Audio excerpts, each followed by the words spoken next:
Isa na namang former NBA All-Star ang napadaan sa bansa para makita ang basketball-crazy Pinoy fans.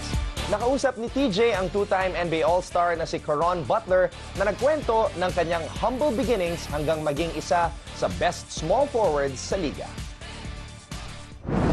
Welcome to another very special edition of Settling the Score, and tonight we have a very special guest joining us, another NBA visitor visiting the Philippines, none other than Caron Butler. Caron, welcome to the Philippines.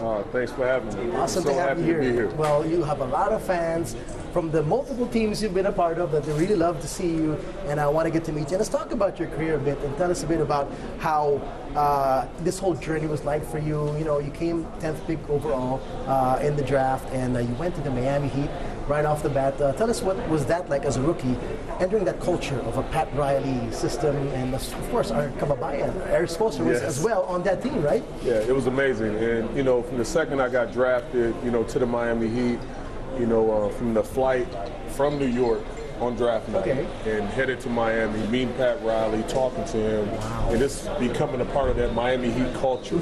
You know, it's something like no other. I learned a lot of things, learned how to be a professional, learned the importance of work ethic and things like that. And like you touched on, you know, Eric Spoelstra, who's now the head coach. At the time, he was the assistant and the guy that was hands-on with me a lot. So working on my skill set, you know, teaching me a lot in film sessions and things like that. I learned a lot about the game of basketball. On a side, you've seen his growth as a coach from then to now. Obviously, with 2 titles and what he's able to do. What can you say about the journey of Eric Spoelstra as well?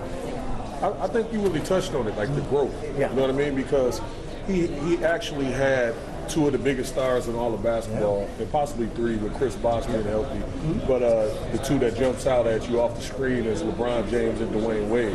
And the way he was able to manage the personalities of the Heatles, the big 3, and get it done. You know, it's one thing to have the talent, but to manage the talent and still be successful in doing that as a young coach, I felt like he was welcoming that challenge, and he did great at it.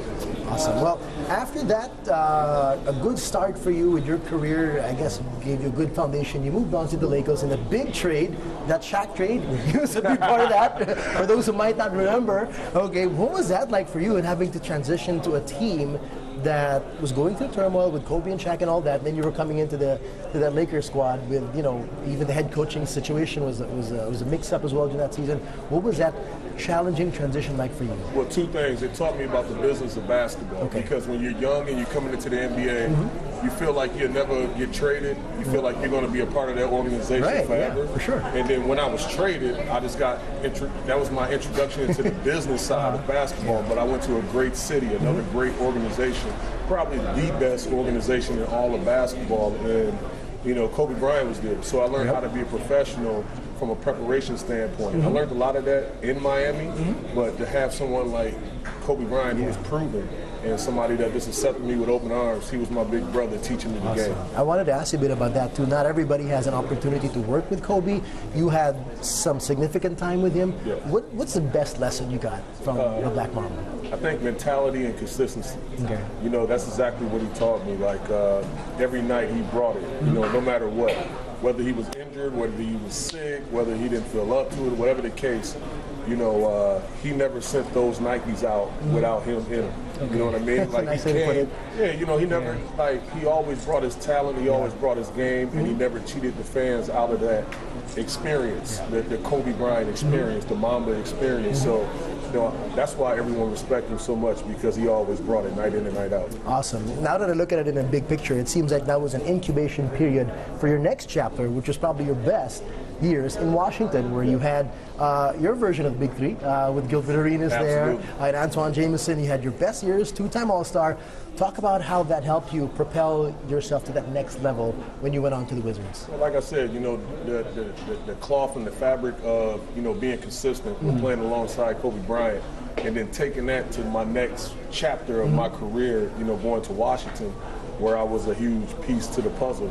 You know, them losing Larry Hughes, as you said, you know, Antoine Jameson, Gilbert Arenas, you know, one of the biggest, brightest stars in the game of basketball at the time. And then I come in as that next component, and we formed a big three. So I fit in like a glove. I was ready for that moment, and I was ready to be consistent and, you know, do the work that I did. What did that feel like for you, that you were there? You were an all-star, you had deep playoff runs. Was it like, I made it. This was the NBA dream. You know, some of the players out there make the NBA, but they struggle to be on competitive teams. And this was like your biggest thing that you were a big part of. Yeah, you know, so many times you work so hard in your life, you know what I mean, like to get to that moment. And some players don't ever get that moment to really like shine when the popcorn is popping. You know, so it was a great moment for me because all this hard work, everything that I put in, my blood, my sweat, my sacrifices, and being consistent in my work ethic, that was my moment.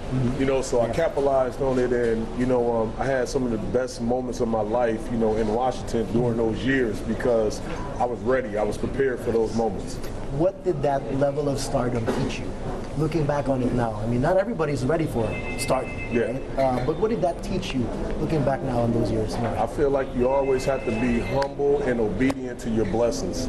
You know what I mean? Because, you know, you can get to that point, and then when you lack consistency, your blessings leave you. You know, so even in the height of all that, you know, we remain humble, we remain together, and, you know, we just remember that, you know, this is a gift. This is a gift to be playing a game of basketball. This is a huge blessing. We're grateful for it, and you know, we cherish that. Now, after that, you became a part of this team behind us, the Mavericks.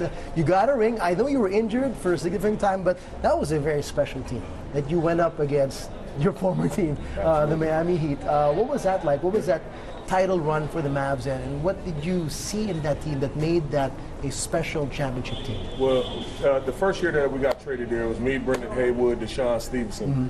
And when we went there, we ended up losing to the San Antonio Spurs the first season. But that second season, one thing that we remembered and some that we touched on is that the culture of this team is going to progress, and we're going to be better next year. And Jason Terry went and got a tattoo of the trophy. I remember that. Bicep. Right? There's no turning back from that. There's no turning back. Like, we're all in. So, but we had a team of guys that bought into the championship run, and we was the #1 team in all of basketball before I went down January 1st of 2011. But we had the momentum, and when I went down, you add Peja Stojakovic to the team. You go out and get Corey Brewer. And the guys' morale just stayed the same. And what I did, you know, in the locker room, just try to keep the momentum and keep the consistency from an emotional standpoint. I wanted to see guys that I'm one of the top 2-3 scorers on the team, and I went down, but I wanted to still be part of the fabric of the run. So I stayed consistent in my work ethic. I let guys see me in the gym, in rehab, night in, night out. And I felt like that momentum just continued to carry on throughout the season, through the playoffs, and obviously, ultimately, you know, 6 games, you know, in the finals, and us, you know, holding up the trophy at the end. That's not easy. Most guys will be really feeling that letdown and that depression, but you turned that switch and wanted to be an asset to the team, whether you were in a suit or in a jersey. I mean, when you're all in, you're all in. You know, and I'm going to give you my all if I got the uniform on, or I'm going to give you my all if I got the suit on. And I mean that. Like, this is my team, these are my brothers. Like, we made a pact in the beginning. Win, lose, or draw, we together.